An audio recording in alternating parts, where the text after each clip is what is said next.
I'm Kevin Dean, and I don't care if it's a local. We should go 160 miles an hour. It's a track. 148.8 mile an hour. A state. 195 mile an hour. Regional. Our ultimate goal is to go 200. National. 255 or 258. Or world record. The different records that are held truly are on loan. You want to set a record? I want to be there.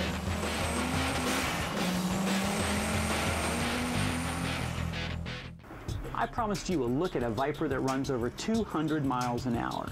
Well, today it's running even faster than that. But when we shot the segment, we were at the Texas Mile and the car hadn't even seen a track yet. John Hennessy was pretty confident the car would do well, but just how well was still up in the air.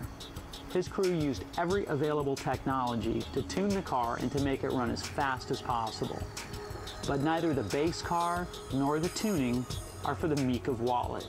In other words, you gotta have some bucks to run with these boys. So I call this segment Currency.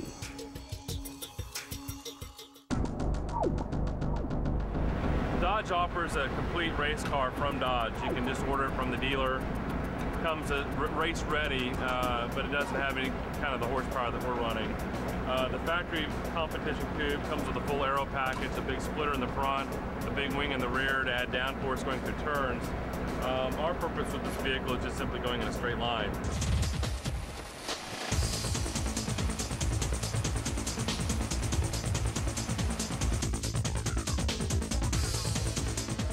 John, what's your first impression? This is the first shakedown run. We went 203, taking it pretty easy. So now we're going to up the boost, be a little more aggressive with the shifts, and change our aero a little bit. Let's run this derby. At this point, we're just trying to establish a baseline of what's stable in the car. We've got a couple hundred more horsepower available to us to use in the vehicle. I'd like to see something on our next run above 210. About a year ago, we established a world speed record on street radial tires.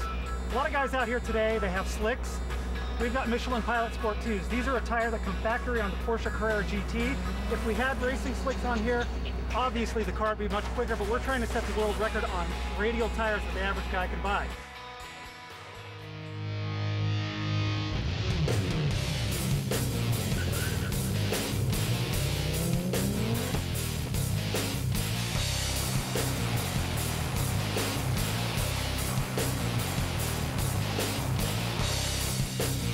Most people think, well, you just add a little more power, you're going to go quicker. But if you're at 190 and you want to go 201, you don't add just 20 or 30 horse. You probably need 150 or 200 more horsepower at those levels to go 200 to 205 to 210. It takes radically more power than you could think. Nick here is the engine builder for the car, and what he's doing after each run is he pulls up the laptop, looks at all the parameters, everything from the max boost level to the timing curve to fuel pressure, the engine temperature. Assuming everything's fine, he can go in and tweak things, add a little more timing, add a little bit more boost, phase the boost in quicker. That's the big thing, is we have enough boost, but we're just going to try to move it down quicker in the mile an hour band. So maybe we had full boost at 130 or 140. We're going to creep that down, maybe 120 or 110. And he's the guy who really keeps me safe, because he keeps the boost where I need it so I don't get too crazy.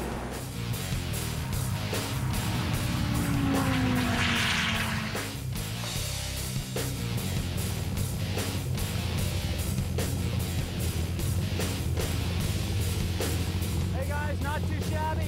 217, 25. Not bad. We're just slowly stepping it up.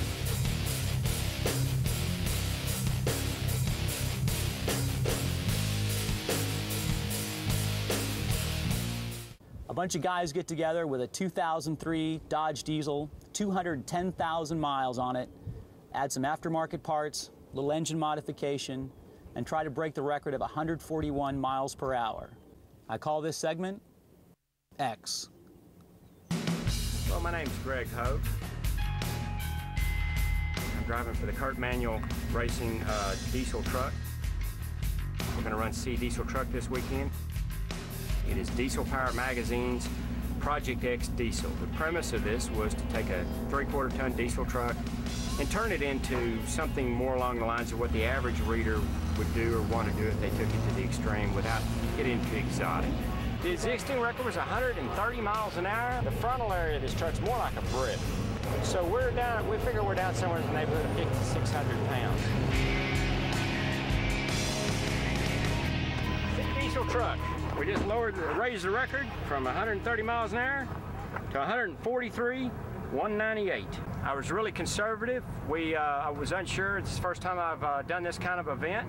We're going to go ahead and put some more fuel in it. We have plenty of air, and at some point in time we'll go ahead and use the nitrous system, and that should add quite a bit of an intercooling effect to the mix. I'm confident that with all that together, the motor will reliably hang together, and we should go 160 miles an hour in it and accomplish the goals of Project X Diesel. 158, good. 158, 54.3.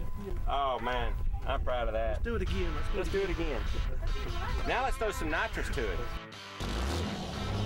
The nitrous oxide in a gas car is kind of sometimes thought to be a little tricky and a little bit dangerous, whereas in a diesel, it actually brings the EGTs down. It cools the motor down. It makes it safer power. We're gonna put a little heat in this bottle. It's a cryogenic gas. You have to bring the bottle up to pressure. You see here, we've started taping up a nice pretty truck here, but this is what it takes to get aerodynamics. I guess we're getting ready to go up and make another pass. He's ready to break 160.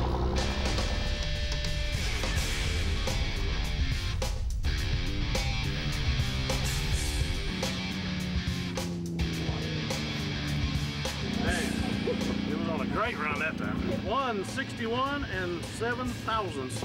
Great run. How are you, baby? Can we do 170?